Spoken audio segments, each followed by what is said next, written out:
Hi everyone. Hopefully the microphone is on and the camera is catching me and we are together this evening.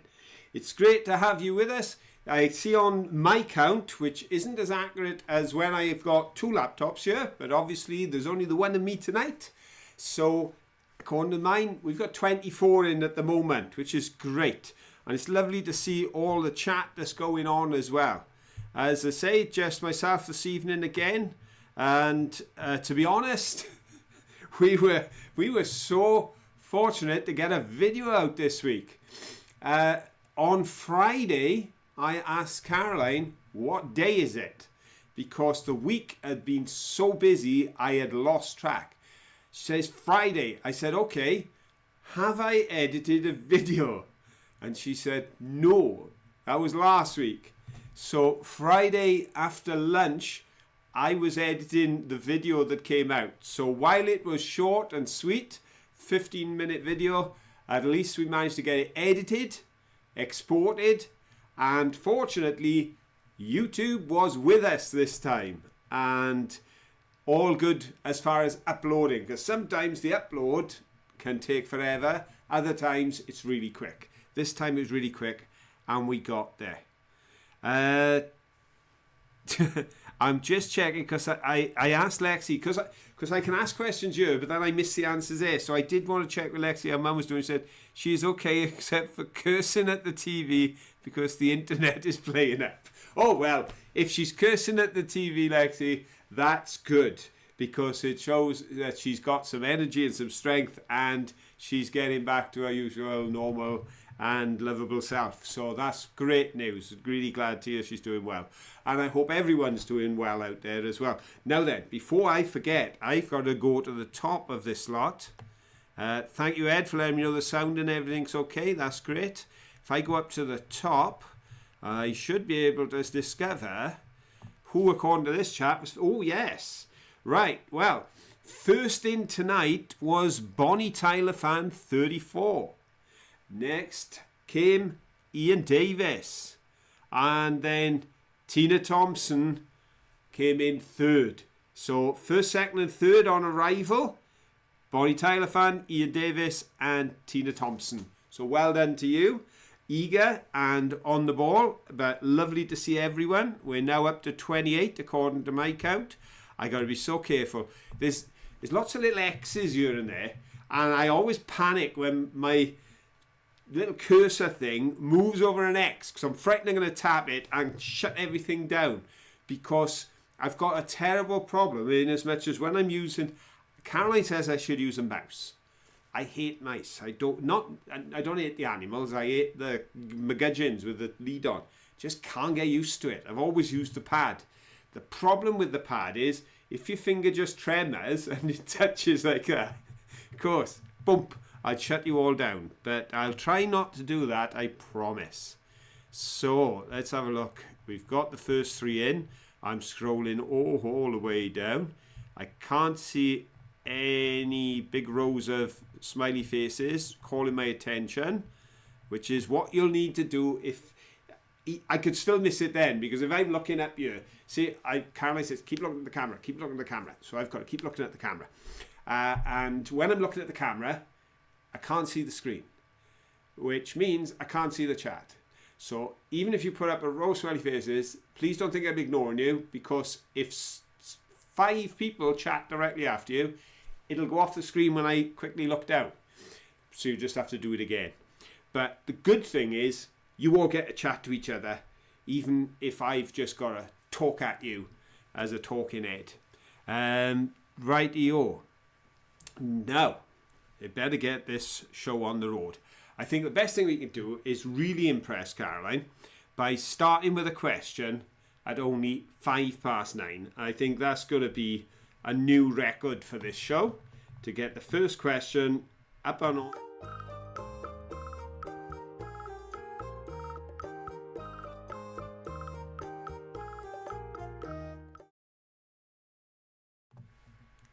Which I've done. Okay, now then, bit of a change here. All right, mixing it up a bit. There are only two possible answers to this question. Haha. So you're going for yes or no. The question is, during this video, was Caroline wearing her gloves? Go. Okay, here we go. What are you thinking? What are you thinking? You know what Caroline's like. Half the time, she forgets her gloves. On other occasion, she remembers her gloves, but she ends up wearing her proper dress gloves. On other occasions, she wears her proper tidy gloves, non-cut gloves where she can handle glass. What is the answer this week? Do you think Caroline was wearing her gloves this week? Let's have a look. Oh, lots and lots of answers. Yeses and no's all the way down the page. So we've definitely got a mix, and we're certainly going to have some right ones. Yep, I thought it'd be a bit different. We're going to start on a yes or no, and I can't remember. I've got a question down here, and I meant to use it last week, and I don't think we did. So if we did, it's going to be so easy because I'm going to use it again, because I plan to end on a yes/no question as well. And a few of the questions this week involve Caroline, because I thought that way it keeps her in the mix so that she's part of the show, even though she can't be with us because of other commitments. But as I say, I'm here, and life has been getting ever so busy. The strange thing is, when my work side of life gets extremely busy, it obviously then complicates so many other things. There are things which I would normally be taking care of that Caroline is taking care of. There's things that we would do which we can't do because I'm working, and it has been unprecedented. I think that's a good word. The amount of work that I've been dealing with in the last 3 weeks is unprecedented. I've been committed to taking, I believe it's 21 services in 3 weeks. So busy that we're working Saturday as well, and visiting families on Sunday. So very, very busy here. But still trying each week to get out a video and coming on the chat, because the primary reason for that is we just want to keep the contact going. We want to keep in touch with you all, and we want you all to stay in touch with each other, which is great. And there were some lovely comments after the show last week. I apologise that I have not been able to deal with the comments this last couple of weeks, but it's just been impossible because of the time pressure on me. But I have been able to read the comments, occasionally dipping in and reading a dozen or so as and when I get a moment.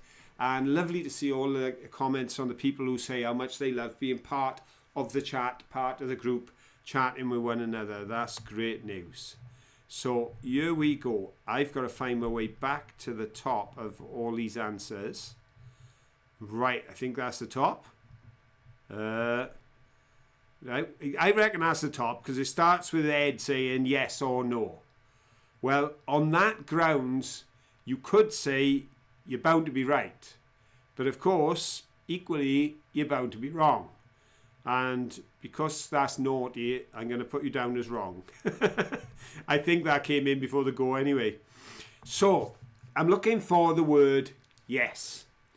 As Caroline did wear her gloves, and she actually made a point of holding them up to camera and showing how dirty they were.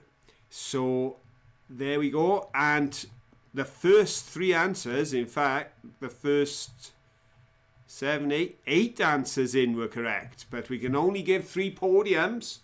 So podium number 1 goes to Mike Sage. Well done, Mike. Lovely to see you in the chat tonight.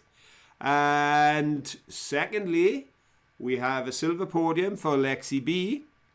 And then we have Anne Goodwin, who shrewdly used the letter Y and managed to pip, by that clever move, pip the post for West Country Mudlarks, who'd written yes. So lots of yeses. You're obviously paying attention. And it's Mike, Lexi and Anne that take the gold, the silver and the bronze. Okay, let's have a look at a find, shall we? have a look at a find. And, oh, I've got to remember now, I've got to scroll back to the bottom.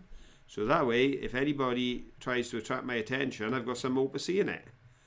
Because, of course, I have to scroll up to look. And if I leave it there, it stays static. And I think, oh, not much happening in the chat. But I've got to remember, scroll back down. Yes, somebody mentioned me multitasking. I saw the word multitasking come up. And not my strong point. Not at all. But coping tonight. I'm getting the hang of this. As long as it all stays working, as long as YouTube doesn't flash up any orange messages saying things I don't understand, or this OBS starts telling me I'm not any longer broadcasting when I haven't done anything. It's the only thing with technology. You don't have to do something for technology to go wrong. It has the capacity to go wrong all by itself. And I am convinced that whilst everybody is concerned about AI, and I understand that, I reckon at the rate it's going, when I see the stuff that comes up in my feed, because AI thinks it knows what I'm thinking, I think they're a long way from actually getting the hang of it. Because technology, wonderful, until it doesn't work. And sometimes it doesn't. But one bit of technology that works time and time again for me is, yes, you know it, Gorilla Glue. And courtesy of Gorilla Glue, folks, there is the busted pipe. There it is, little chip still off the top there. Look, see on the inside you can see it more so. That bit was missing because it was all falling apart as I picked it up, and I thought I'd found every piece. I believe it was whole before Caroline trod on it, or shall we give her the benefit of the doubt and say it was whole before the freezing conditions damaged it? Because as you will have seen on the film, there was a plug in there of earth and possibly at the bottom a bit of tobacco, who knows. And when I took it out in order to try and rebuild it, it was covered in ice. And the problem is when things freeze, they expand. When they expand, that's where your pipes burst around the house. So there's every possibility that this little darling that had survived, I don't know, 100 years in the ground, then got damaged by the frost. But it's back together. So there you have it. And as Caroline said, quite a few items we picked up this time seem to have had some kind of brown glaze or paint or something over the top. And this was one of them. And you can see it quite clearly, the dark brown there. It's like as if it was a dark brown there and then coming up to a more amber honey colour on the top. But I thought that was nice enough to bring home and put back together, just so we could show you all what it looked like before we picked it up and it fell to bits. And that's the beauty of the weather. You never know exactly how it's going to impact what you're trying to do. One of the big impacts, of course, this week in the video was that Caroline fell on a number of occasions.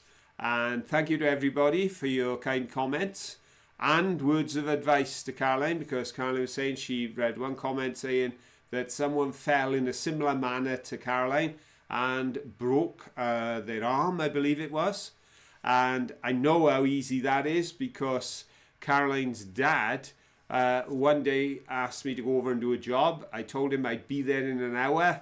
He decided to have a go before he arrived and fell off a milk crate, standing on a milk crate to do a job in the kitchen. So we're literally this high off the floor and just reaching up a foot above his head, and lost his balance, went over, put his hand down to stop himself, and ended up in hospital having multiple surgery because he'd broken several bones in his wrist. So it is that easy, I know. That's why, you know, if accidents were something you could plan for, then they wouldn't happen. But they're the things that happen when you are not expecting them. And we are trying to be careful. We're trying to be cautious. In most of the recent videos, they were filmed during times of high water and dangerous river levels. And the reason we are on mountainsides and in ditches and going through forests is because we were trying to stay safe. I know it sounds a bit of a strange thing to say when Caroline kept falling down in the ice, but we were trying to be safe. And all I can say is that if we'd been near a river and slipped like that, then that could have been a very different story, because the rivers in our country at the moment and through this winter, the rain levels were very high and the river levels were very high. And while it's wonderful to visit the rivers after the event and to be able to see what the rivers have brought down during the torrents, to be around riverbank inns at such a time is not wise. So in our attempts to stay safe, we did have a few problems, but all is well. All is well. Right then, let's have a look. Oh, let's have a look at another of the pipes. Here we go. There's a nice one. That came out pretty clean, and it's cleaned up quite nicely. We tend to...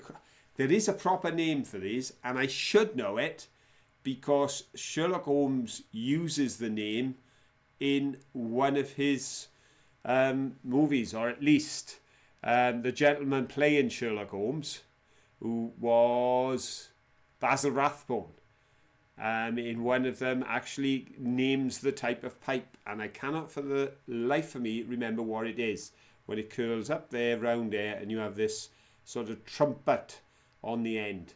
But still a nice find. Much rarer to find those than to find the standard bowl, such as this one here. This is a more standardized because it's that more cup shaped, and this is more trumpet shaped. So we find far less of these. So always a nice find.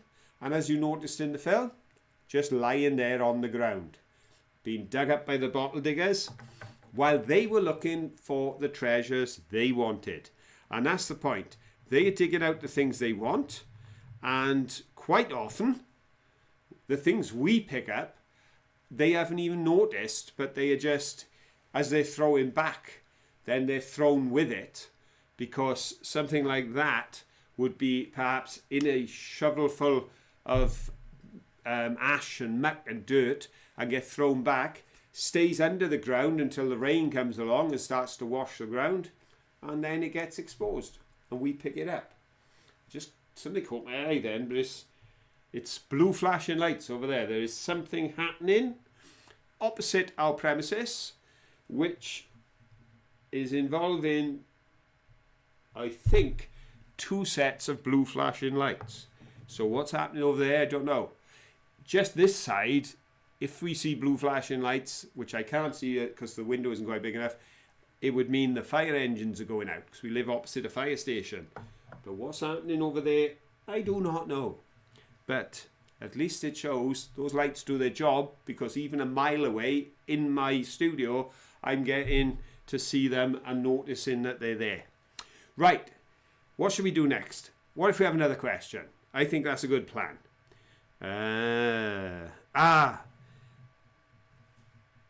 Right. Let's see if I can say that now. Meerschaum pipe. Thank you. Thank you, Steve. Thank you. Thank you. Yeah, that's great. Yeah, and Glenda added up there as well. Meerschaum. Ed. Calabash. Now, that's a word I've heard as well. Right. Ooh, we've got competition. Now somebody's going to tell me the difference between a calabash and a meerschaum pipe.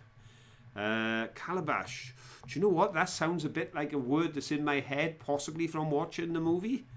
For those who don't know, I do like watching black and white movies. And I love detective stories, not ones full of blood and gore. I don't like the modern ones with lots of sort of yucky nastiness in.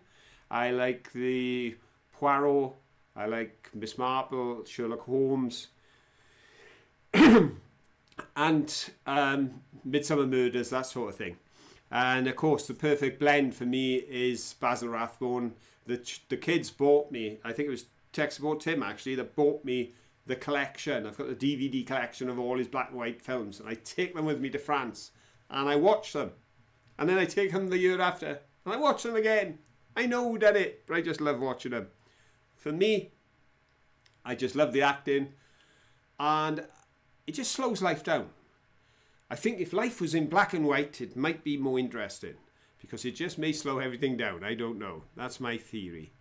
The gourd calabash is the pipe most identified with Holmes, which is the deep bend, gold colour with a whitish meerschaum bone, chamber and black military stem. Oh, there we go. That's a lot of detail there. Thank you very much, Ed. Right, let's behave myself. Concentrate. Concentrate, Phil. You're supposed to be doing a question.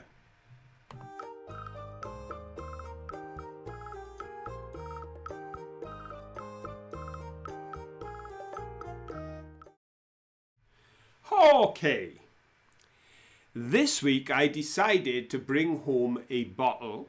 Now that's not unusual, I know. I'm forever bringing home bottles. And I do struggle particularly with deep green, small amber bottles, the aqua bottles that have bubbles and deformities in, yes. But this one wasn't one of those. This was a fairly bog standard bottle, and it had contained something that we had seen before. So it was a bottle that we've picked up on numerous occasions and brought home more than once. But I brought this one home because it was a smaller version than what we were used to. Can you tell me what that bottle once held? Was it sauce? That would be A. Liniment? That would be B. Or tonic? That would be C. Go. Right. Think back now. I made a point of saying I'm going to take this bottle home, even though we've had it before. And Caroline immediately said, ah, yes, it's, and she said the name of the bottle. And then I showed it to camera. And we're wondering now, did the bottle I brought home, and we'll be able to check because I have it here, right by the side of me, and I will show you.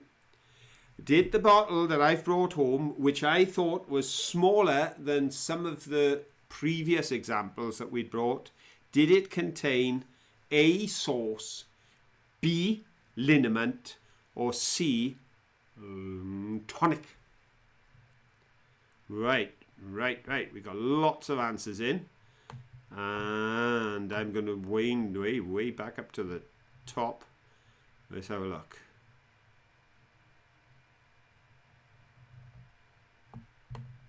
Right, here we go. Yep. Okay, I think the first answer always catches me out because I've got mild dyslexia. When I'm looking for one thing, my brain doesn't pick up other things. So sometimes I'm sorry I do get this wrong because I miss it if people are very good and write the whole answer. But on this occasion, I can see very plainly that the first correct answer came in from Tina Thompson, who wrote lung tonic. There it is, folks. Lung tonic. And it is a very beautiful bottle and it's in very good condition. But as I say, far from rare, because our Bridges lung tonic of Hull we have picked up several times, but that just felt slightly smaller and neater, so I brought it home. So there we go, gold to Tina. So now I'm looking for tonic, lung tonic, or C. So moving from gold to silver on this occasion, but still doing really well, it's Mr. Mike Sage with a C. And now we're going to have to scroll down a bit.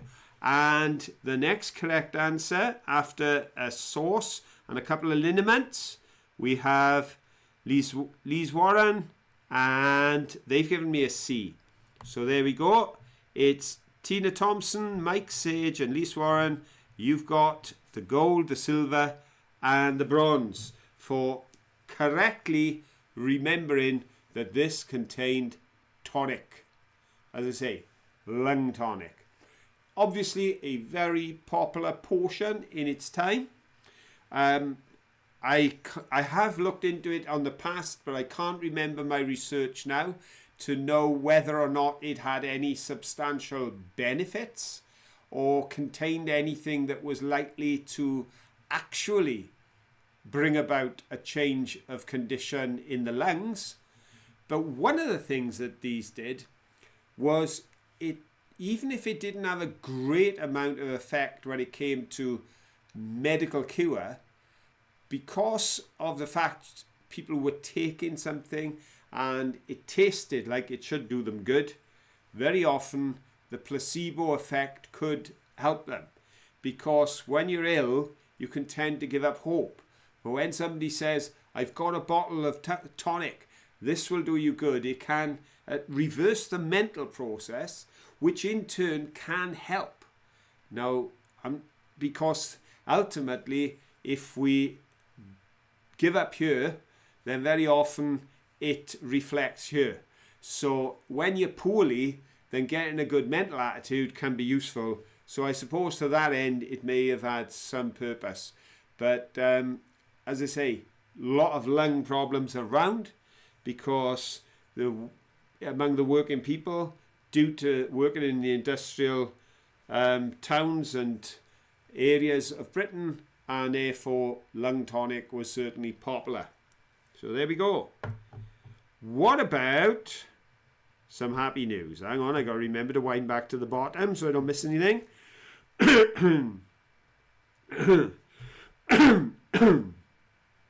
Oh, people talking about California fig syrup. Yeah, we've had a fair few of those. And we have indeed. We've had California fig syrup, and then they wrote a big label on it in glass. They printed in the glass saying that they were now the follow-on people to it. It was quite an interesting development, those. But I'm going to go with a bit of happy.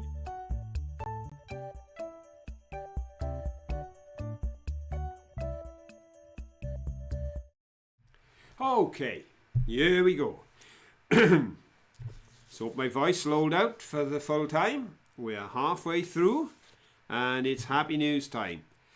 Back in the race. 18 months ago, Mel couldn't walk in a straight line due to a rare brain condition. But having just completed a 268-mile ultra-marathon in under a week, it's safe to say she has found her feet again. The inspirational 42-year-old was diagnosed after losing her balance and slurring her speech in summer of 2023. Her condition sees the lower part of the brain pushed down into the brainstem, causing double vision and balance problems. Mel was always a keen runner and had taken part in 100-mile foot races. But needing surgery to reduce the pressure on her brain, she was told there was a chance that she would never run again. Not wishing to accept this, she has defied the odds just 18 months after surgery by completing the Spine Race, which she sees participants run 268 miles from Derbyshire to Scotland in an incredible 132 hours. I'm absolutely over the moon, she said. It was just amazing to reach the finish. Getting to the start, for me, was a win. I enjoyed it. It was tough going through deep snowdrifts halfway up your thighs. But the sun was out all day at Adrian's Wall, and it was lovely, she remembered. I thought that was quite an upbeat story, encouraging story, that someone who was facing such possible disappointment was now living in such a sense of achievement. And I loved the fact that she said, the finishing was ecstatic, but she was a winner the minute she stepped onto the start line, because she had got back. She had found not just the physical ability, the surgery was successful, but sometimes it can be, again, back inside our heads, very difficult to get into that place where we need to be to do the things we want to do. I remember an old friend of mine. I may have mentioned this before. Sorry, I'm an old man. I may be repeating myself. But my old friend Bill, he was an absolute darling. Wonderful man. Mr. William Williams, known to us all as Bill. He had lived through the First World War. He remembered as a child. I told his story in one of our videos when we when we found one of those metal mugs in the river. And I told the story of Bill when he used to sit with the soldiers up on the plateau on top of the mountain opposite his house in the street where I later lived as a child and played on that very same mountain. And used to sit and drink hot tea with the soldiers in the First World War. Well, by the time I knew Bill, he was a very old man. And in his 80s, he went through a bit of a troublesome time with his health. And he said this. He said, it feels like this, Phil. It feels like I was putting a jigsaw together. And I had a few pieces to go, and it fell on the floor. I know all the pieces are still there. But I'm finding it hard to get started in putting it back together. And I've never forgot Bill's words. I thought, he's right. That sometimes it's not that the pieces aren't there, and it's not we can't physically do it, but sometimes, let's be honest, it's just hard. It's just hard. And we have to find that place. And this lady found that place. She didn't just give up. She rebuilt, she reconnected with the people that she'd been with before, and she went out there. And I thought it was amazing. I thought, oh, a race. Oh, went 200 odd miles. That's incredible. Started in Derbyshire and ended up in Scotland. That's amazing. And then when I read that in the first leg of the race, they were running through snow halfway up their thighs, I was thinking, that's just not quite my cup of tea. Everybody to their own, that's what I say. It wasn't my cup of tea at all. In fact, I can't remember if I mentioned this last week. I may have done. Chalk and cheese. Me and my little brother. He's an amazing character who has achieved some incredible things. I'm really, really proud of my little brother and all that he's achieved in his life. He went from coming out of school with absolutely no qualifications at all, which was pretty much the same as my big brother and myself. We weren't the best of students in our childhood and youth, but we made up for it later, and he certainly did, as he did some amazing jobs. He worked as a nurse looking after children. He went on to become a teacher. He became a director at St Andrews University. Absolutely, hats off to him. Really, really clever guy.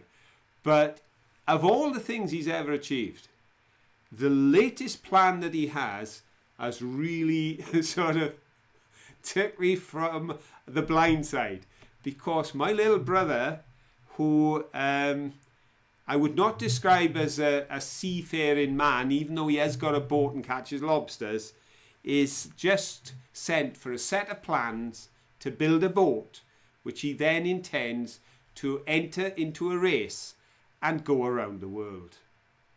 Oh boy, see that just, I'm just, whew, that's not me. That's not my way of doing things, but I'm so proud of him. And he's going for it. And the beauty is that before he can race around the world, one, he has to build his boat. Two, he has to learn to sail. And then he has to race around the world.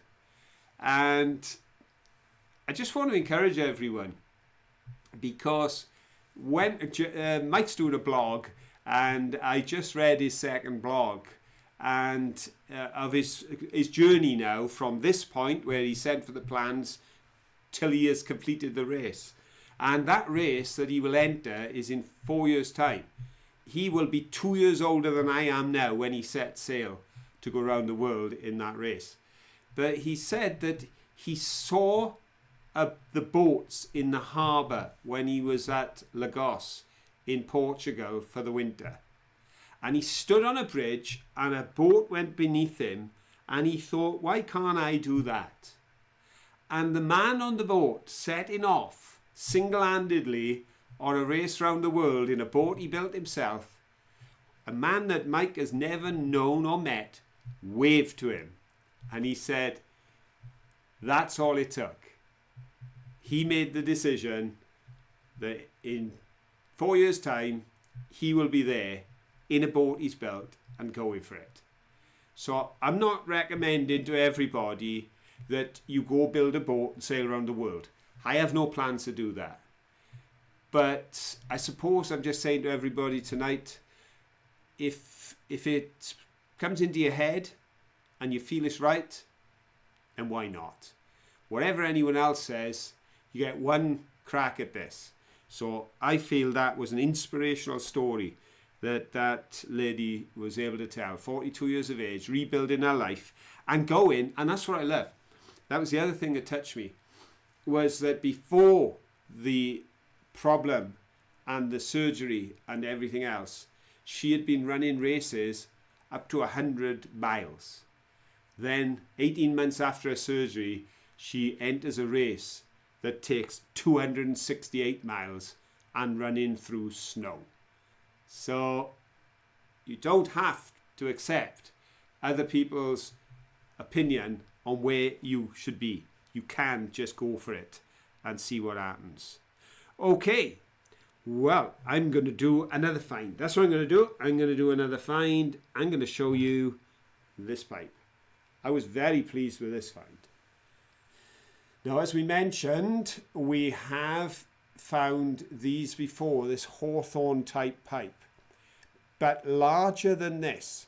This one seems older because it is smaller. There we go. If I show you this pipe, which we found on the same dump, because Caroline commented on the brown, we found it on the same dump at the same time. You see the difference there in the size, and if you look through the top, you can see the amount of tobacco in the one, I would say, is probably treble the other. 3 times as much tobacco in there as there.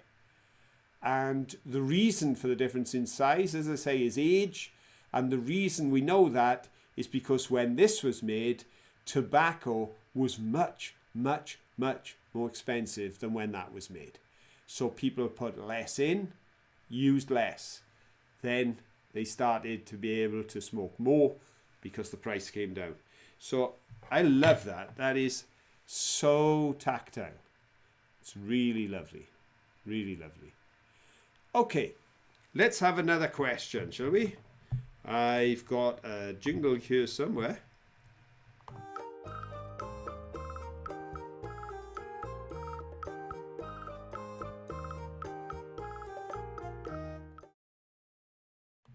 Hey, I'm back. Right, question.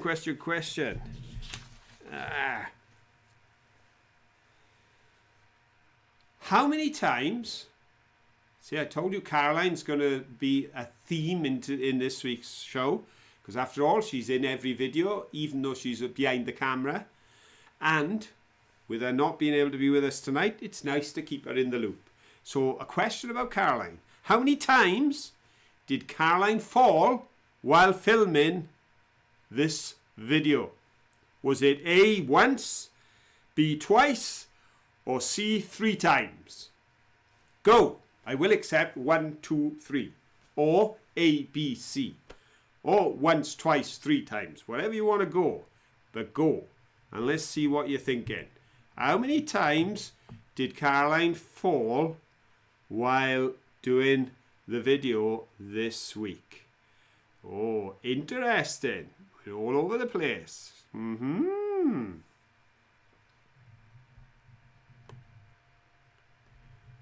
Oh, right.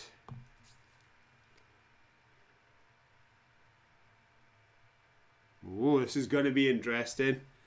Oh, in the first 3 answers, I've got 3 different answers. I've got a 3, a B, and a 1. So there's a lot of diversity here. Now, before I give the answer, I'm just going to say 2 things. 1, at one point, Caroline said, oh, I'm nearly falling. But she didn't fall. So that don't count. And there is a fall in the coming up. but it's the exact same fall that is shown in the video. So it's one fall shown twice. Therefore, the answer is, it's 2, which is B, which means Mike Sage has come back again, taking the gold podium. Yep, he's just took a rest on silver for one round. He's come back. Well done, Mike. You are on top form tonight, sir. Mike Sage gets B. So now I'm looking for a 2. And the next 2 is down with Ed Creative. Followed immediately by Linda Peterson, who wrote twice. And well done, Linda, to get twice written and send it halfway around the world. And pip to the post, Lexi B, who was a close fourth with a B. So there we go. And there are a few other correct answers below. But it's Mike, Ed and Linda. They're taking gold, silver and bronze. Because, as I say, there were 3 falls. But one of them was a repeat. Because it showed Caroline showing the bottle and falling. And then during the video, she showed the bottle and fell. And after each of the falls, I did put up a notice saying Caroline's okay. And I did that on 2 occasions. So there we go. There we go. I thought that may catch people out. And I'm glad to say it did. Right then. Oh. How did you give an answer before he gives it? I don't know. Right then. What if we go for another find? Which one's... Yeah, I'll show you this. This is interesting. I think this is interesting because Caroline said, oh, it's probably a Fletcher's. And then she had a look at it and said, oh, no, it's not. Because it is actually Walmsley, which is on there. And it's sauce. And it's from Halifax. And again, it's a gorgeous colour. And it's got some lovely, lovely imperfections and bubbles in it. But when Caroline picked it up, she said, oh, it's not a Fletcher's. I don't think we've had that one before. Which is interesting because, of course, we have had that one before. And we've had that one quite recently, but it was I found it. And I said to camera, oh, I don't think we've had that one before. And it was on the same dump at a different time. So we find this quite often, and I'm sure our friends out there who go out bottle hunting and bottle digging, and those who go out making videos as we do for YouTube, just rummaging and finding, notice that when you do come across something which you haven't seen before, there's every possibility that you'll come across another one quite quickly because you've hit that area of the dump where these were. That time when this was more popular. As we said in last week's video, I believe, we showed the date. It was 1908 was the date on the collar of a earthenware flagon. And that supported the fact I was saying it feels like this stuff is about a century old. And sometimes you just hit a time, a layer, almost like the archaeologists when they go down through the strata and they are looking at the different levels of the different ages. You get that in a dump.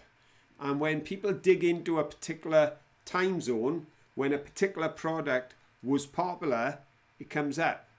What probably happened was that this company either, and I'm totally guessing here, I haven't studied, was bought out by another company and that's why they don't turn up later, or this company just lost the battle for the hearts of the people when it came to sauce, and they lost it to Fletcher's because at the moment we're probably running at about 100 to 1 of Fletcher's to Walmsley.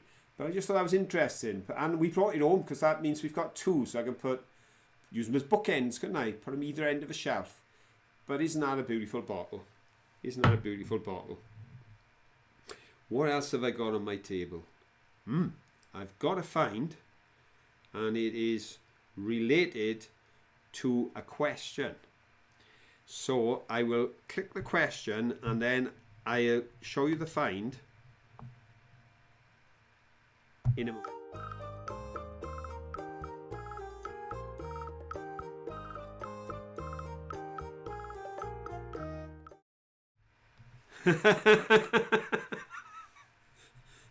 Of course, I get a moment while that jingle's playing. I get a moment when I can just quickly look over and see 6 comments. And the bottom one of the 6 comments was, lucky an astronaut didn't wave to him. Do not joke about such things. You'll only give him ideas. Because as it happens, in his last job before he retired, where Mike served as, my little brother was director at St Andrews University, part of his work brought him into contact with American astronauts. He actually went over to America, made the arrangements. I think they came over here to be part of something happening at the university at St Andrews. There was some link, and Mike was integral to all that, and he got to meet some of those astronauts that were in the space project in America. So fortunately, that he didn't get the urge then because he was very busy, so he didn't go into space. But I take your point, Faraway Portal, I really do. Yeah, and you're right. You're absolutely right, because they have cleaned up very well. I think we're also in an area of the dump, because I think a lot of the damage to the bottles is down to what's in the soil. It's the ash content around it and other things. It's whether it's been put in with metal, which then leaches. And a lot of these bottles have cleaned up really nice. And this one has got just a few marks on it that I haven't been able to clean off yet. 1 or 2 on the inside because I can't quite get the brush there. And 1 or 2 on the outside. These here, I think these were caused by being up against something in the dump, because they're on the outside. I think something metallic was there and you get like a rust on it, but still in very good shape for over 100 years in the ground. That's something I noticed, and the other thing I noticed when I was washing them was how quickly they cleaned up. Now my question is with regards to this bottle, because when Caroline found this bottle, she was quite excited, because she read on the one side W. Murphy of Huddersfield, and then on the other side she read that this bottle had contained boot dressing. But which of the armed forces did Caroline believe the boot dressing was associated with? Was it A, the Army, B, the Navy, or C, the Royal Air Force, the RAF? Go. So what do you think, folks? Do you think that Caroline believed this to be Army boot dressing, or Navy boot dressing, that'd be B, or C, RAF boot dressing? Which one do you think it was? Well, I think lots of people feel they know this because there's lots of answers flooding in. I'm just going to wind back up a bit to see where we are. Right. Oh, Lexi B's come in with a written answer.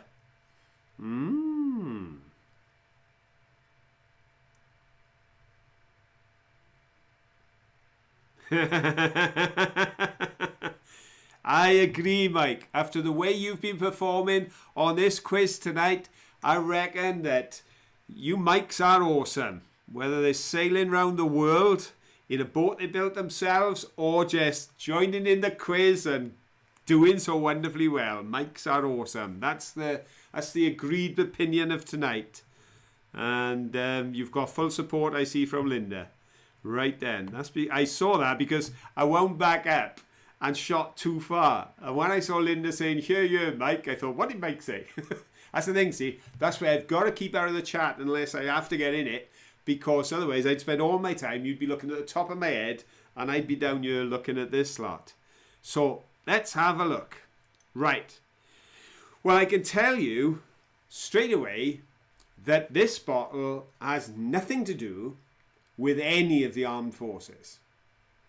But because it was covered in muck and Caroline was trying to read it without her glasses, she assumed the first word was navy boot dressing. Because her eyes were trying to figure out the words. It was 4 letters, and those 4 letters you would never ever read in a million years without your glasses and in the dirt, because it's a T, an E, a V and a U. So Caroline read it as an N, a V, an A, a V and a Y, because her brain was trying to make sense of it. And of course they wear boots in the Navy, so her brain picked up on Navy, but it wasn't. It was Tavu boot dressing. But in the film she did, as I said, think it was linked to the Navy. So let's give a gold podium place to Lexi B, who wrote the word Navy. And oh, Mike, all those things I was saying about you, and you've slipped off the podiums this time because, like a few other people, you decided that you would go for the army. And I understand why. Because if you can't remember what Caroline says, most of us would think of army boots because of all the spit and polish and the shiny shoes. It's funny because if I'm doing a service and I know the military are involved, I spend longer cleaning my shoes than I normally would. I really try to give them a good shine, otherwise I know I'm going to stand out from the crowd, because those guys, even when they've been out of service for decades, their shoes, you can see your face in them. So, sorry Mike, you're not in, but Lexi's taken gold, so who has taken the silver? Because we're looking for B's, and the first B after Lexi is Colin Scott, followed immediately by Bonnie Tyler fan, 34. So there we go. It's Lexi, Colin and Bonnie Tyler fan. You've taken the podium places. Gold, silver and bronze. Yep, the bottle's cleaned up nice, but Caroline read that side. She got W. Murphy, Huddersfield. She got that, and she got boot dressing. But that word confused her brain in all the dirt, because your mind will look for a word it recognises. Amazing, isn't it, how our brains work? Of course, there was another bottle that Caroline picked up. This one again needs a bit more cleaning up because it's got this sort of brown stain into the side. But this is the one Caroline was contemplating when she fell, trying to decide what would have been in it. Would it have been perfume or nail polish? The top in there seems a little wide perhaps for perfume, so maybe it had something else. But she liked it enough because it's got the ring around the top, it's got the ring here, then you've got the shoulders and the recesses, and then you can see the shape of inside. Although it's square, inside is almost sort of shaped in like a Coca-Cola bottle. So that's an interesting little bottle, and I thought I'd just show you that slightly more clean, and just to show that not only did Caroline survive the fall, but so did the bottle. There we go. Right, I want to do some more happy news. Here we go.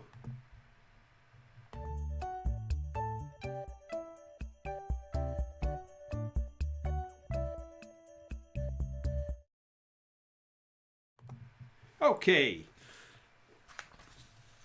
our happy news now switches to life-saving gift in loving memory. A dad has bravely donated his kidney to save an 11-year-old girl who reminded him of his own daughter who had passed away. Andy offered himself up without hesitation when he heard that young Amber was in desperate need of a kidney to save her life. Andy's daughter, Sarah, died from kidney disease at just 8 years old, despite his tireless search for a donor. She'd been battling complex health problems since she was born, spending much of her young life at Leeds General Infirmary and Martin House Hospice. After a brave fight and a widespread campaign that was supported by soccer team Leeds United, she finally managed to secure a kidney transplant. However, Sarah tragically passed away exactly 364 days after receiving the organ. 55-year-old Andy said, "I donated a kidney because a kind stranger donated one for my daughter. I saw the appeal for Amber, and there were so many similarities between Amber's situation and Sarah's that I felt I just had to put myself forward. And luckily, I was a good match." And I thought that was a lovely story of a man who was obviously, along with his family, faced such sorrow and sadness, such tragedy in the loss of a little one. But then, years later, out of that love for his child that he lost, he found the courage to come forward and to save another child in a similar situation. So I thought that was a very, very touching story, and I just wanted to share it with you. Well, it is going to have to be question time.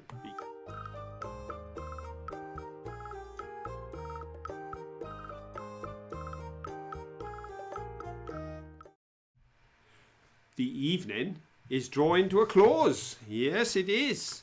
Which means the question that was going to be the final question will now have to carry over and possibly be the final question next week, as it should have been last week, because I have been too slow. But I have to ask the question, how many times did you see Mankey this week in separate places? In how many places did you see Mankey this week in the video? Go. Right.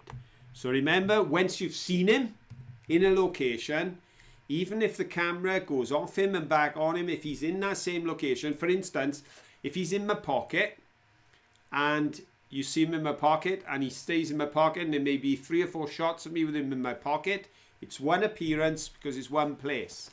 If then 10 minutes later in the video he appears in my pocket, that's another occasion in another place. So just to give you a clue, because it can get very tricky. So how many places did you see Mankey in this week's video? Ooh, let's have a look.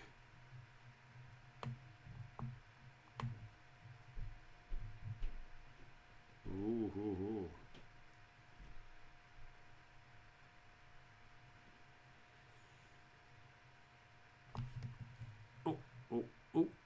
Well, I can see a few people are getting the hang of this. Either that or a few people are as bad at me as counting, because there are a few correct answers coming in. Yes, there are quite a few correct answers.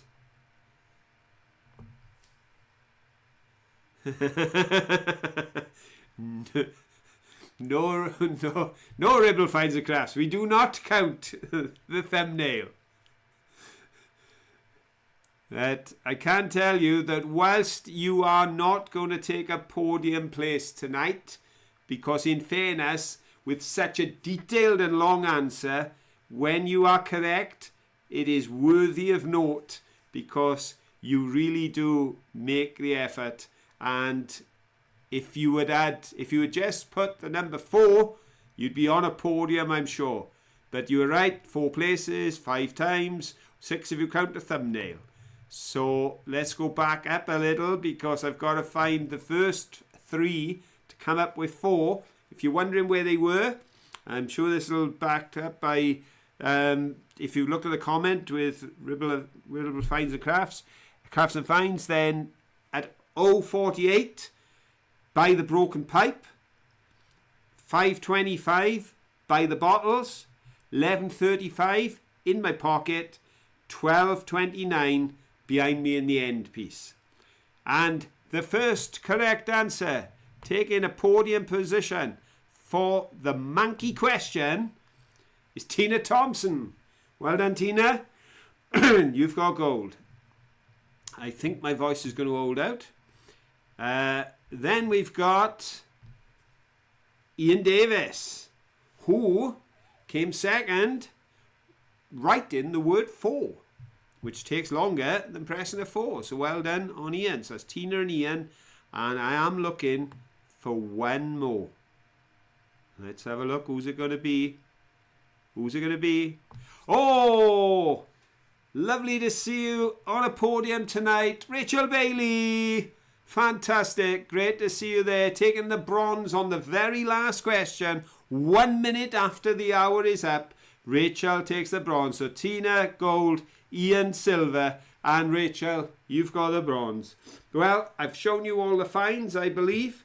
I have shown you the bottles, the pipes. We've had the happy news. We've had the questions. I know you've had a great time in the chat, because although I haven't been able to join in there, I've seen it scrolling by, and it's fantastic to see you all having such a good night. Thank you for being here. I wouldn't be here if you weren't here. Thank you for joining me. And don't forget, until the next time, have fun. Bye.